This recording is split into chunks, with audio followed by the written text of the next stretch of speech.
En l'an 2000, un pays africain réussit une révolution incroyable. Il récupère ses terres, chasse ceux qu'il considère comme les héritiers d'une injustice coloniale et rend enfin une partie de ces terres à ceux qui en avaient été privés.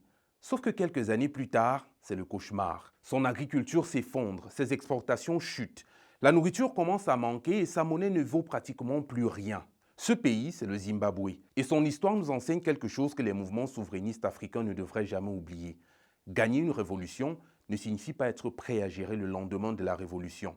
Mais avant, si tu aimes ce type de contenu qui t'explique simplement les grands enjeux africains, je t'invite rapidement à télécharger notre application Infomédia, disponible gratuitement sur Android et iOS, où tu pourras consommer notre contenu non censuré et ce au quotidien. Continuons. En 2000, Robert Mugabe accélère brutalement la réforme foncière. Le problème qu'il veut résoudre est réel. À l'indépendance, une petite minorité blanche contrôlait encore une part considérable des meilleures terres agricoles du Zimbabwe, héritage direct de la colonisation. Alors Mugabe décide de reprendre massivement ces terres pour les redistribuer aux populations noires. Politiquement, le message est puissant. Historiquement, la revendication est compréhensible, mais économiquement, une question fondamentale n'avait pas suffisamment été préparée.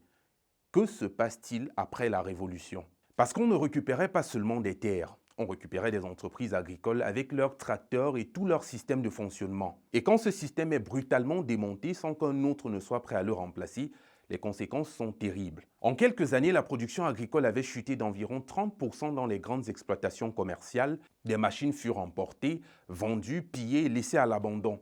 Beaucoup de nouveaux exploitants manquaient de capitaux, de crédits et d'intrants. Et derrière les propriétaires blancs expulsés, il y avait aussi des dizaines de milliers de travailleurs agricoles noirs. Et ils n'ont pas tous reçu des terres. Beaucoup ont perdu leur emploi ou se sont retrouvés dans une extrême précarité.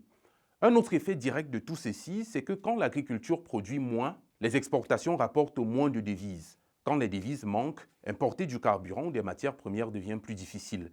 Les recettes de l'État donc diminuent. Quelques années après, le Zimbabwe, qui était un producteur agricole important, doit désormais recourir massivement aux importations et à l'aide alimentaire. Mais attention, dire que Mugabe a redistribué les terres et que cela a mécaniquement créé l'hyperinflation serait faux.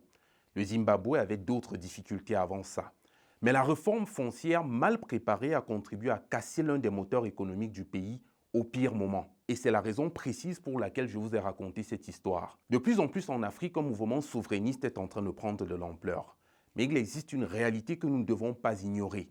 Une indépendance sans capacité de remplacement, sans stratégie, peut rapidement créer une nouvelle dépendance. Nous pouvons très vite nous retrouver donc dans une situation où nous quittons un maître pour un autre.